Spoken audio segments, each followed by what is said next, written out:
Telugu Bigg Boss reality show అనేది ప్రారంభమయ్యే వరకు అసలు దాని గురించి ఎలాంటి లీక్స్ బయటికి రాకుండా జాగ్రత్తలు తీసుకుంటారు మేకర్స్.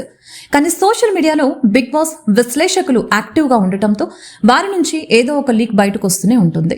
అలా ఇప్పటికే తెలుగులో అతి త్వరలో ప్రారంభం కాబోయే బిగ్ బాస్ సీజన్ 8 గురించి పలు వార్తలు వైరల్ అవుతూ వస్తున్నాయి. బిగ్ బాస్ 8లో కంటెస్టెంట్స్ వీరి అంటూ ఎవరి ప్రణాళికల్ని వారు సిద్ధం చేస్తున్నారు.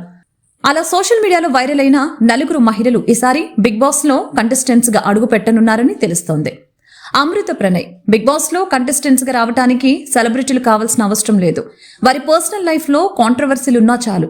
అలా కాంట్రవర్షియల్ లైఫ్ తో చాలా మందికి పరిచయం అయింది అమృత ప్రణయ్. వేరే సామాజిక వర్గానికి చెందిన వ్యక్తిని పెళ్లి చేసుకోవడంతో తన తండ్రే స్వయంగా తన భర్తను హత్య చేయించాడు.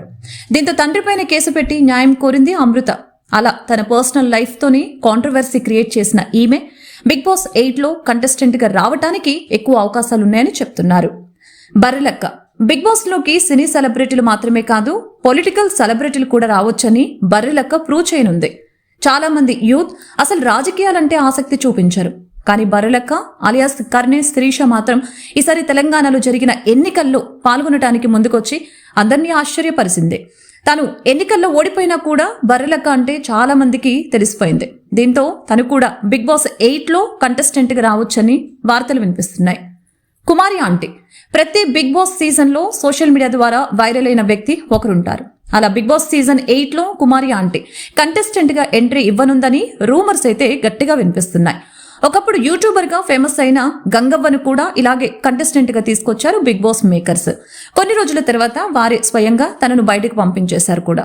అయితే కుమారి ఆంటీ విషయంలో కూడా ఈసారి అదే జరగనుందని అంచనా వేస్తున్నారు. హేమ టాలీవుడ్ లో సీనియర్ క్యారెక్టర్ ఆర్టిస్ట్ గా పేరు తెచ్చుకుంది హేమ. ఇప్పటికే తను తెలుగు బిగ్ బాస్ సీజన్ 3లో కంటెస్టెంట్ గా అడుగుపెట్టింది. కానీ మొదటి వారంలోనే ఎలిమినేట్ అయిపోయింది. అయితే ప్రస్తుతం హేమ చుట్టూ రేవుపాటి ఆరోపణలు తిరుగుతూ ఉండగా మరొకసారి తనను కంటెస్టెంట్ గా తీసుకువస్తే ప్రేక్షకుల్లో హైప్ పెరుగుతుందని బిగ్ బాస్ మేకర్స్ ఆలోచన.